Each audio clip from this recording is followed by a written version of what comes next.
नमस्कार दोस्तों, CIB with banking Vidya channel पर आपका स्वागत है। दोस्तों आज हम लोग module D BFM module D का जो चैप्टर्स है capital adequacy, Basel three overview, supervisory review process और pillar three that is market discipline, ये तीन चैप्टर आज हम लोग कवर करेंगे। और इस वीडियो के बाद हम लोग नेक्स्ट वीडियो में इन तीन चैप्टर्स पे बेस्ड एमसीक्यूज भी सॉल्व करेंगे।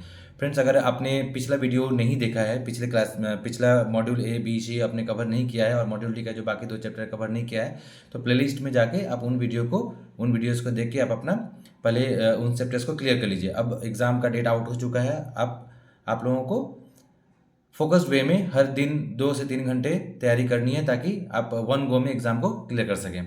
Okay friends, so let's move into the in this chapters. Friends, आज हम लोग जो पहला चैप्टर है इसमें capital adequacy that is Basel two overview, इसमें हम लोग बेसिकली बेसल टू के बारे में जानेंगे। बेसल टू के जो मेन पिलर्स हैं उसके बारे में जानेंगे। तो सबसे पहले दोस्तों बेसल टू का ज़रूरत क्यों पड़ा? हम लोगों ने इसके पिछले वाले चैप्टर में बेसल वन, बेसल टू और बेसल थ्री एकॉर्ड के बारे में जाना था। तो हम लोग यहाँ हम लोग जानेंगे कि भाई बेसल टू को हम लोग डिटेल से थोड़ा जानेंगे कि बेसल टू का ज़रूरत क्यों पड़ा। तो बेसल वन क्या था ना, बेसल वन एक तरह से एक स्ट्रेट जैकेट नेचर का था, माने उसमें कुछ लिमिटेशंस थी। एक लिमिटेड दायरे में ही वो चीज़ों को कवर कर पाता था। सारे बैंकिंग इरा जब जैसे मॉडर्नाइजेशन होने लगा उसमें जो जो रिस्क होने लगे, इनहेरिट होने लगे, वो सारे रिस्क को कवर नहीं कर रहा था। ठीक है, तो उसमें क्या था कि भाई एक प्रिस्क्रिप्टिव रिजिड रिस्क वेटेड था, एकदम स्ट्रेट लाइन मेथड में था। 0% for sovereign that mean government के लिए 0%, 20% for all bank exposure, 100% for all other exposure, ये सब था। और उसमें सबसे बड़ी बात क्या थी कि no differentiation between triple A rated company and a B rated company. Obviously बात है कि अगर ट्रिपल ए रेटेड कंपनी है तो मोर सिक्योर है, बी रेटेड कंपनी है तो वो लेस सिक्योर है, ज़्यादा रिस्की है comparatively triple A rated company के। तो ये सब जो डिफरेंस था इसमें वो इस बेसिस पे वो कवर अप नहीं कर पा रहा था। जो कैपिटल रिक्वायरमेंट था इस बेसिस पे वो सेग्रीगेट नहीं कर पा रहा था, इसीलिए बेसल टू एकॉर्ड में इन सब कमियों को दूर किया गया। ठीक है, तो वही दिया गया कि बेसल वन में जो कमी रह गया था उसको बेसल टू में कवर अप किया गया। तो इसका कोर ऑब्जेक्टिव क्या था कि implement significantly more risk sensitive approach is to the capital requirement. Bank के जितने भी रिस्क हैं उसके लिए जो कैपिटल रिक्वायरमेंट है उसके लिए रिस्क सेंसिटिव अप्रोच को अपनाया गया। मतलब कि रिस्क के बेसिस पे किस मार्केट रिस्क को मेजर करने का एक फॉर्मूला तय किया गया, उसको इस तरह से सेंसिटाइज किया गया चीज़ों को। ठीक है, तो हम लोग बेसल टू के बारे में जानते हैं। तो बेसल टू में क्या है कि बेसल टू मेनली 3 पिलर्स पे डिपेंडेंट है। 3 पिलर्स है बेसल टू के। पहला है कि मिनिमम कैपिटल रिक्वायरमेंट, दूसरा है सुपरवाइजरी रिव्यू प्रोसेस और तीसरा है मार्केट डिसिप्लिन। इसका फोकस एरिया क्या है? तो पिलर वन का जो फोकस एरिया है कि foundation calculation for specific risk. कोई भी जो स्पेसिफिक रिस्क है आपका, जैसे कि आपका क्रेडिट रिस्क हो गया, मार्केट रिस्क हो गया, ऑपरेशनल रिस्क हो गया, इसके लिए जो मिनिमम कैपिटल रिक्वायरमेंट है उसके बारे में इसमें हम लोग पिलर वन में जानेंगे। पिलर टू क्या कहता है कि supervisory review process, that means जो internal assessment and regulatory oversight for uncaptured risk. जो भी रिस्क बैंक अपने इंटरनल रिव्यू प्रोसेस से जो भी असेसमेंट से जो भी तो तय करता है उसका फिर से जो रेगुलेटर्स हैं वो उस पर फिर से उसका असेसमेंट करके उसको फाइनलाइज करते हैं। पिलर थ्री मार्केट डिसिप्लिन के बारे में है। तो ये तीनों पिलर्स को हम लोग डिटेल में जानेंगे आगे। ठीक है, तो चलिए आगे हम लोग पिलर वन को डिटेल में जानते हैं। पिलर वन में बेसिकली क्या है कि आपका पिलर वन में आपका 3 रिस्क जो है आपका क्रेडिट रिस्क, मार्केट रिस्क और ऑपरेशन रिस्क। इन रिस्क के बारे में आपने मॉड्यूल बी में भी डिटेल से पढ़ा है। अगर आपने नहीं पढ़ा है तो प्लेलिस्ट में जाके इन चैप्टर्स को डिटेल में पढ़ लीजिए, मॉड्यूल बी को डिटेल में पढ़ लीजिए। तो आपका ये सारा रिस्क जो है credit risk, market risk, operational risk, ये तीनों आपका कवर हो जाएगा वहाँ पर। तो फ्रेंड्स, ये जो तीनों डायमेंशन है क्रेडिट रिस्क, अब क्रेडिट रिस्क को मेज़र करने के लिए 3 मेथड अपनाया गया है। 3 मेथड बेसल टू जो एकॉर्ड था उसमें 3 मेथड अपनाया गया था। एक है स्टैंडर्डाइज अप्रोच, दूसरा है foundation internal rating based approach, तीसरा है advanced internal rating based approach. अब ये 3 मेथड है। अब ये 3 मेथड में हमको देखना है कि हम लोग इंडियन बैंक के पर्सपेक्टिव में हम लोग कौन से मेथड को अपनाते हैं।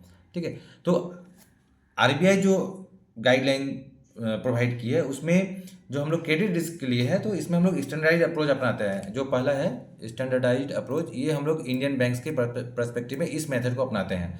उसी तरह मार्केट रिस्क में जो है, मार्केट रिस्क में हम लोग 3 मेथड है हमारे पास। स्टैंडर्डाइज्ड मैच्योरिटी मेथड है, स्टैंडर्डाइज्ड ड्यूरेशन मेथड है और इंटरनल मॉडल मेथड है। इन तीनों में से इंडिया में कौन से मेथड हम लोग अपनाते हैं, तो हम लोग अपनाते हैं स्टैंडर्डाइज्ड ड्यूरेशन मेथड। इन सबसे क्वेश्चन रह सकता है आपका, ठीक है, कि मार्केट रिस्क को मेजर करने के लिए इंडिया में कौन सा मेथड अपनाया जाता है। तो आपको बहुत 4 ऑप्शन दे दिया जाएगा, उसमें से एक आपको सेलेक्ट करना है। तो आपको याद रखना है मार्केट रिस्क को कैलकुलेट करने के लिए हम लोग कौन सा मेथड अपनाते हैं इंडिया में, तो स्टैंडर्डाइज्ड ड्यूरेशन मेथड। उसी तरह ऑपरेशनल रिस्क को भी कैलकुलेट करने के लिए 3 मेथड है आपके पास। बेसिक इंडिकेटर अप्रोच जो है BIA, द स्टैंडर्डाइज्ड अप्रोच जिसको हम लोग TSA के नाम से जानते हैं, एडवांस्ड मेजरमेंट अप्रोच। अब इन तीनों में से जो ऑपरेशनल रिस्क को मेजर करने के लिए कौन सा मेथड हम लोग अपनाते हैं, तो हम लोग अपनाते हैं इंडिया में बेसिक इंडिकेटर अप्रोच। तो बेसिक इंडिकेटर अप्रोच जो है इसको हम लोग इंडिया में अडॉप्ट करते हैं ऑपरेशनल रिस्क को कैलकुलेट करने के लिए, ठीक है।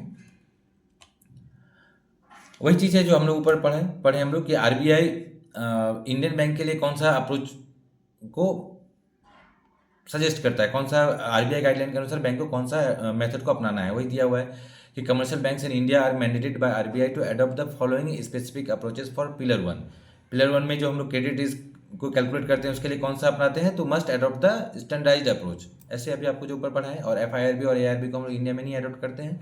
उसी तरह ऑपरेशनल रिस्क के लिए हम लोग किसको अप्रोच करते हैं, कौन सा मेथड को हम लोग अपनाते हैं, तो वो है basic indicator approach, that is BIA। यहाँ पर हम लोग TSA और AMA को अडॉप्ट नहीं करते हैं, ठीक है। TSA क्या है आपका, तो द स्टैंडर्डाइज्ड अप्रोच, और AMA क्या है, तो एडवांस्ड मेजरमेंट अप्रोच। उसी तरह मार्केट रिस्क के लिए हम लोग कौन सा मेथड को अपनाते हैं, तो द स्टैंडर्डाइज्ड ड्यूरेशन अप्रोच, इसको हम लोग अडॉप्ट करते हैं, ठीक है। इस मेथड को हम लोग अडॉप्ट करते हैं। ये आपका पिलर 1 हो गया आपका। अब हम लोग पिलर 2 के बारे में जानते हैं। पिलर 2 बेसिकली क्या है कि देखिए, पिलर 1 में क्या था, पिलर 1 में ये था कि आपका जो मिनिमम रिक्वायरमेंट है कैपिटल का, जो भी रिस्क है आपका क्रेडिट रिस्क, मार्केट रिस्क और ऑपरेशनल रिस्क, इसको कवर अप करने के लिए जो मिनिमम क्राइटेरिया था उसको कवर अप किया जाता था इसमें, ठीक है। हम लोग पिलर 2 में जानेंगे कि पिलर 2 का जरूरत क्या पड़ा, तो ये जो मिनिमम के अलावा भी तो रिस्क रह जाता है ना। मान लीजिए ये बैंक है, बैंक का एक टोटल रिस्क है इसमें, तो पिलर 1 सिर्फ एक सर्टेन एरिया को ही कवर करता था, क्योंकि जो मैंडेटरी है मिनिमम कैपिटल रिक्वायरमेंट जो मैंडेटरी मेंटेन करना है उसको सिर्फ कवर अप करता था। उसके बाद अगर कोई ऐसा रिस्क है जो अनआइडेंटिफाइड रह गया, अनकवर्ड रह गया, उसको कवर करने के लिए वो जो गैप रह गया उसको फिलअप कौन करता है, पिलर 2 का जो गाइडलाइन है उसको फिलअप करने के लिए लाया गया है, ठीक है। तो इसका ऑब्जेक्टिव क्या था पिलर 2 का, कि ensure banks have adequate capital to support all business risk and encourage better risk management techniques. ये मेन ऑब्जेक्टिव था पिलर 2 का, ठीक है। इसमें क्या है, रिस्क क्यों लाया गया, तो risk not fully captured by pillar 1 minimums, risk not taken into account by at all by pillar 1। Pillar 1 में जो रिस्क नहीं कवर अप किया गया उसके लिए पिलर 2 कवर अप करता है। External factors impacting the bank, कोई भी एक्सटर्नल फैक्टर हो गया उसके लिए जो रिस्क राइज होगा उसको मिटिगेट करने के लिए पिलर 2 में एडिशनल कैपिटल का प्रावधान किया गया, ठीक है। तो ये कोर ट्रूथ जो दिया रहा है यही है कि pillar 1 is the only regulatory minimum, additional capital cushions are often necessary, additional cushion भी चाहिए मेंटेन करने के लिए। अब ये जो रिस्क है यहाँ पर ये आप देखिए कि पिलर 1 में जो रिस्क कवर अप किया गया था, क्रेडिट रिस्क, मार्केट रिस्क और ऑपरेशनल रिस्क, उसके अलावे कौन कौन सा रिस्क आइडेंटिफाई किया गया पिलर 2 में। हाँ, तो आइडेंटिफाइंग रिस्क बियॉन्ड पिलर 1 के अलावा, पिलर 1 में जो रिस्क आइडेंटिफाई किया गया था उसके अलावा कौन कौन सा रिस्क है, तो देखिए बेस जो मेन रिस्क मेन पॉइंट्स है वही हम लोग यहाँ पर पढ़ रहे हैं, ठीक है। एक है आपका interest rate risk in banking book, ठीक है, IRRBB, mismatch in duration of normal business assets and liability, ठीक है। अब इंटरेस्ट रेट मिसमैच हो सकता है ना, अब आप जो लोन दिए हैं उसमें आप इंटरेस्ट रेट चार्ज कर रहे हैं, जो आपने लायबिलिटी साइड है आपका, जो आपने एफडी वगैरह लिया हुआ है उसका जो रेट ऑफ इंटरेस्ट है उसमें मिसमैच ना हो, उसमें जो रिस्क है उसको ये कवर अप करता है, उस एरिया को ये आइडेंटिफाई किया है।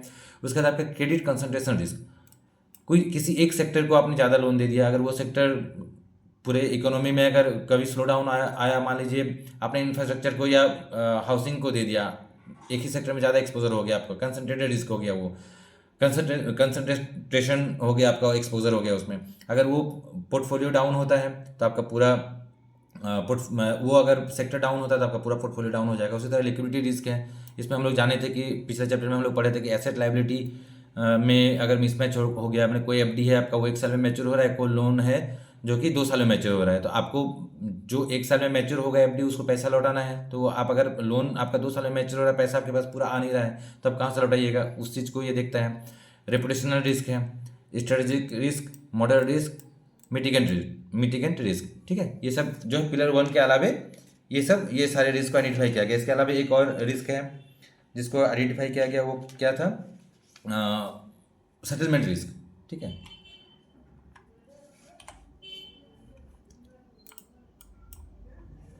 तो बेसिकली ये सेटलमेंट रिस्क क्या था कि आपका इसका ज़रूरत क्यों महसूस हुआ कि जो एक बैंक से दूसरे बैंक अगर पैसा रेमिट होता है, विशेष करके अगर आप इंटर कंट्री अगर आप उसको करते हैं, कोई बैंक इंडिया में कोई बैंक यूएसए में है, दोनों का टाइम जोन अलग अलग है, उसमें जो अगर आप कोई पैसे रेमिट करते हैं तो वो जो सेटलमेंट का गैप होता है, जिस कारण से आपने पिछले चैप्टर में हर्स्टेट इंसिडेंट के बारे में जाना था सर, तो उसी को मिटिगेट करने के लिए भी मेजरमेंट लिया गया था, ठीक है। और इसी रिस्क के कारण, इसी रिस्क का एक नतीजा था जो आरबीआई आरटीजीएस जो फैसिलिटी है ना, हम लोग रियल टाइम ग्रॉस सेटलमेंट जो आरटीजीएस हम लोग करते हैं, आरटीजीएस एनईएफटी, तो आरटीजीएस को इसी रिस्क को मिटिगेट करने के लिए लाया गया था इन इंडिया, ठीक है।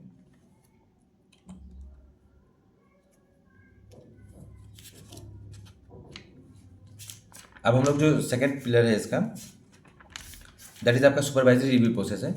ये क्या है, ये 3 बेसिकली सुपरवाइजरी रिव्यू प्रोसेस जो है बेसिकली 3 प्रिंसिपल पे, ये जो प्रिंसिपल है 4 प्रिंसिपल इस पे डिपेंड करते हैं। जैसे प्रिंसिपल 1 क्या कहता है कि असेसमेंट, पहले तो रिस्क असेसमेंट होना चाहिए। Bank should have a process for assessment their overall capital adequacy in relation to risk profile. Bank का जो रिस्क प्रोफाइल है, बैंक उसको खुद असेसमेंट करेगा। प्रिंसिपल 2 क्या कहता है कि उसका इवैल्यूएशन करेगा, उसको मेजर करेगा। Supervisor should review and evaluate the banks internal assessments and regulatory compliance, ठीक है। प्रिंसिपल 3 कहता है बफर, अब आप असेसमेंट कर लिए, उसको इवेल्युएट कर लिए, अब उसके लिए आप बफर बनाइएगा, ठीक है। Banks are explicitly expected to operate above minimum regulatory capital ratios. जो पिलर 1 में जो मिनिमम कैपिटल रेशियोज था, ये एक्सपेक्ट किया जाता है कि आप उससे ऊपर एडिशनल बफर लेके आप चलिएगा, ठीक है, चलना है आपको। प्रिंसिपल 4 क्या कहता है, इंटरवेंशन। अब अगर कुछ भी जो आपका रेगुलेटर है, अगर उसको लगता है कि कहीं पर कोई रिक्वायरमेंट है, जो बैंक कोई ऐसा बैंक है, कोई मान लीजिए कोई ए बैंक है जो उसको फुलफिल नहीं कर रहा है, तो रेगुलेटर क्या करेगा, supervisor should seek to intervene at an early stage to prevent capital from falling below minimums. वहाँ पर तुरंत वो इंटरवेन करेगा रेगुलेटर। प्रॉम्प्ट करेक्टिव मेजर्स लेगा, जैसे आपने 2020 में बहुत सारे बैंक के ऊपर देखा था, पीसीए लगाया गया था, प्रॉम्प्ट करेक्टिव एक्शन लिया गया था। बहुत सारे बैंक लॉस में रन कर रहे थे क्योंकि उसको कैपिटल जो जितना कैपिटल रखना था वो उसको कंप्लाई नहीं कर पा रहा था। तो उसी रिस्क को मिटिगेट करने के लिए जो सुपरवाइजर है, जो रेगुलेटर है, वो उसको नज़र बनाए रखता है और उसका जो बैंक अपना इंटरनली असेस करता है उसको वो ओवरव्यू उसको सुपरवाइज करता है, ठीक है। और उसमें अगर कोई भी कमी पाया जाए तो प्रॉम्प्ट एक्शन लेता है उसको करेक्शन करने के लिए।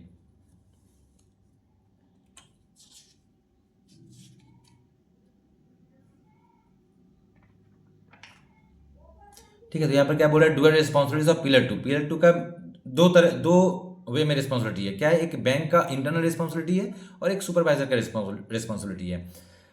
इसमें क्या है कि आपका देखिए, बैंक क्या करेगा, पहले आइडेंटिफाई करेगा रिस्क को, आइडेंटिफाई करेगा और मेजर करेगा। उसके बाद maintain appropriate internal capital. Risk जो है उसको आइडेंटिफाई किया, उसको मेजर किया, उसके अनुसार वो कैपिटल अप्रोप्रिएट कैपिटल को वो मेंटेन करेगा। ऑपरेट एबव मिनिमम रेशियो, जो मिनिमम रेशियो पिलर 1 में दिया गया था उसके उसके एबव वो कैपिटल को मेंटेन करेगा। Develop suitable risk management system, सारे बैंक अपने में एक सुइटेबल रिस्क मैनेजमेंट सिस्टम को डेवलप करेगा। एक कमेटी होगा, एक प्रॉपर सिस्टम होगा जो कि रिस्क को हमेशा एक सर्टन इंटरवल पे वो मेजर करते रहेगा, ठीक है, और वो अपने बोर्ड को रिपोर्ट करता रहेगा। अब सुपरवाइजर का क्या रोल है यहाँ पर, सुपरवाइजर का क्या रिस्पॉन्सिबिलिटी है, एसआरपी, वो रिव्यू करेगा, review and evaluate the banks आईसीएपी। Bank ने जो आपका रिस्क मेजर किया है उसको वो रिव्यू करेगा और इवेल्युएट करेगा, ठीक है।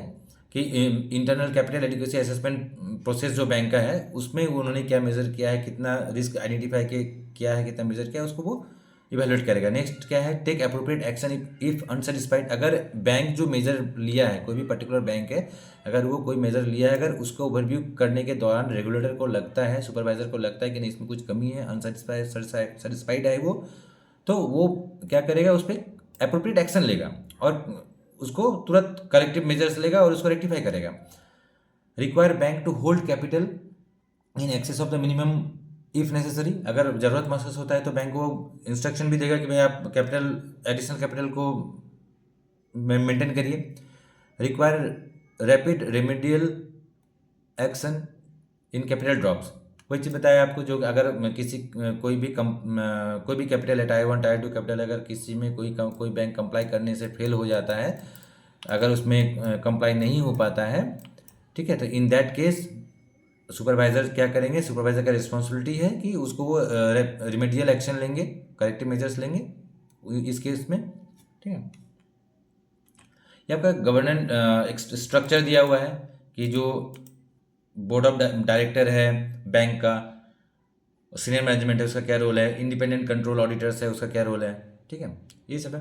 तो एडिशनल इसमें क्या है कि एप्लीकेशन लेवल है prepared on a solo basis for every tyre and at the level of the consolidated bank, ठीक है। ये पहले तो बैंक अपने लेवल पे करता है ना, अब बैंक का इंटरनल कमिटी जो है वो अपना जो सिस्टम है, मैनेजमेंट सिस्टम है, वो रिस्क को मेजर करता है, आइडेंटिफाई करता है, उसके बाद वो प्रेजेंट करता है बोर्ड को, बोर्ड और सीनियर मैनेजमेंट को। वो बोर्ड और सीनियर मैनेजमेंट लेवल क्या करता है, उसको रिव्यू करता है।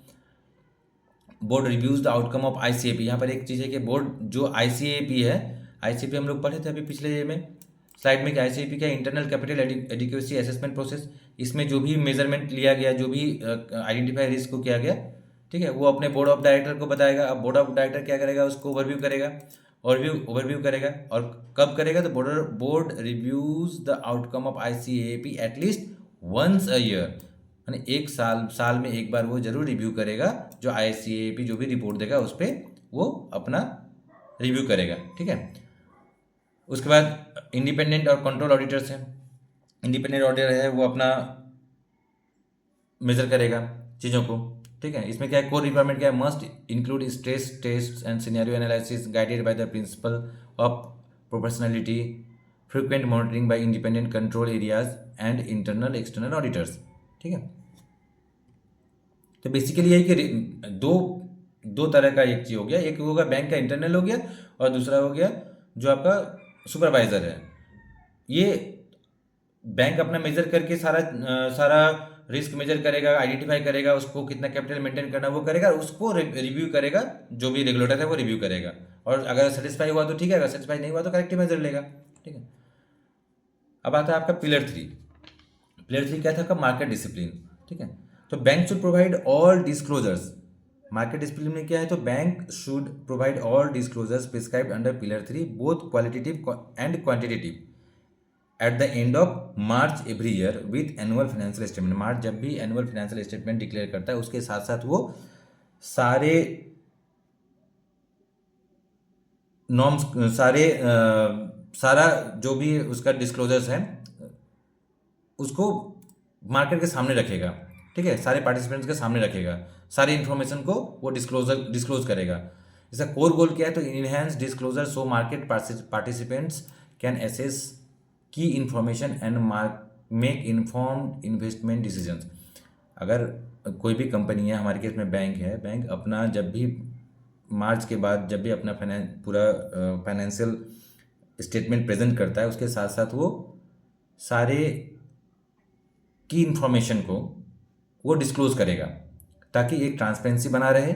और जो भी पार्टिसिपेंट्स हैं, अगर यहाँ पर मान लीजिए गवर्नमेंट बैंक है तो गवर्नमेंट उसमें एक स्टेक होल्डर्स है, जो भी शेयर होल्डर्स हैं, सारे का स्टेक लगा हुआ है उसमें। तो पूरा मार्केट में ये ट्रांसपेरेंसी बना रहे और एक इसको एसेस करके जो भी पार्टिसिपेंट्स है वो अपना डिसीजन ले सकें इन्वेस्टमेंट के लिए, ठीक है। तो अभी क्या है इसमें, इंडिया में क्या है, पिलर 3 का जो है, इसमें pillar 3 disclosures are presently not required to be audited by an external auditor unless specified, ठीक है। पिलर 3 ये क्वेश्चन पूछा जा सकता है ट्रू फॉल्स करके कि इसमें स्टेटमेंट में कौन सा सही है कौन सा गलत है। तो पिलर 3 में क्या है कि अभी इंडिया में जो पिलर 3 के अंडर में जो भी डिस्क्लोजर होता है वो presently not required to be audited, इसका भी ऑडिट करना जरूरी नहीं होता है। और इसमें कुछ कॉन्फिडेंशियली भी होता है, कुछ एक्सेप्शन भी होता है कि बैंक हर चीज़ तो नहीं बताएगा ना, वो बैंक का कुछ प्रोडक्ट है, बैंक अपने सिस्टम्स के बारे में डिस्क्लोज नहीं करेगा, customer specific conditional confidential data disclose नहीं करेगा, वो बैंक अपना रख सकता है। ये सब कुछ एक्सेप्शन भी है, सारा चीज़ वो डिस्क्लोज नहीं करेगा, ठीक है। बट की इन्फॉर्मेशन वो डिस्क्लोज करेगा ताकि जो भी पार्टिसिपेंट्स है वो इन्फॉर्म्ड रहे और वो अपने इन्फॉर्मेशन के बेसिस पे अपना डिसीजन ले सके, इन्वेस्टमेंट डिसीजन ले सके, ठीक है। तो ये जो डिस्क्लोजर जो भी हम मार्केट डिसिप्लिन के जो भी डिस्क्लोजर है, ये 5 मेनली 5 गाइडिंग प्रिंसिपल पे डिपेंड करता है, फॉलो करता है। क्या क्या आपका डिस्क्लोजर्स है कि जो भी आप डिस्क्लोज कर रहे हैं, जो भी इंफॉर्मेशन आप सामने रख रहे हैं, वो क्या होना चाहिए, क्लियर होना चाहिए।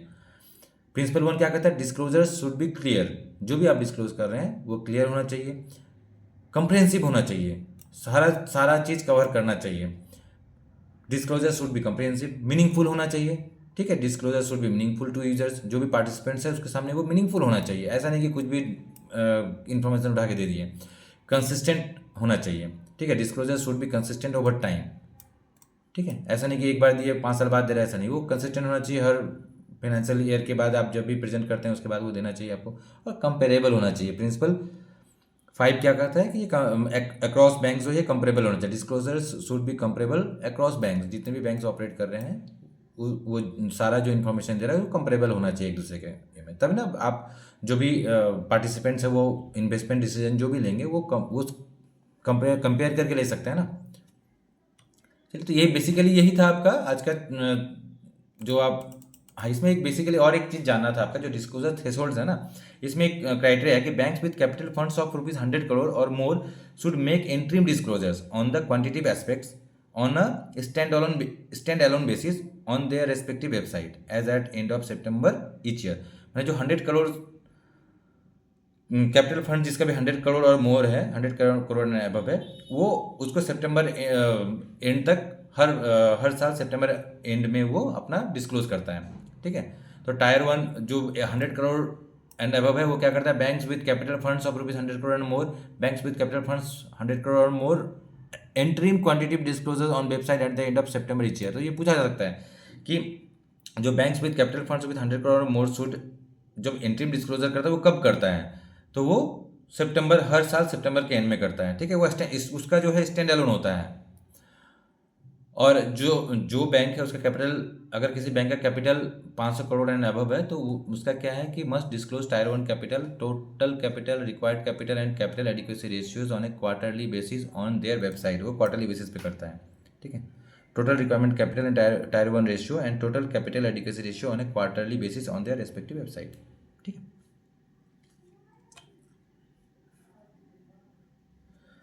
सो फ्रेंड्स, बेसिकली आपका जो बेसिल 2 था वो आप पहले भी पढ़ चुके हैं, हाँ। जो तीनों पिलर के बारे में आपने जाना है, पहले भी आपने ये सब चीज़ जान चुका था, बस एक आज एक ओवरव्यू था। इस चैप्टर के बेसिस पे आज हम लोग नेक्स्ट क्लास में हम लोग इसका पूरा सारा हम लोग फिर से इसको कवर अप करेंगे। सारे इस चैप्टर के बेसिस पे, तीनों चैप्टर पे बेस्ड हम लोग एमसीक्यू सॉल्व करेंगे। उम्मीद है कि आपको ये वीडियो अच्छा लगा होगा और आप जुड़े रहिए बैंकिंग CIB विद बैंकिंग विद्या के साथ, और अपनी तैयारी को और ज़ोरों से करिए और टारगेट लीजिए कि इसी बार आपको अपना एग्ज़ाम पास कर जाना है, और भी अच्छे नंबर्स के साथ, ठीक है।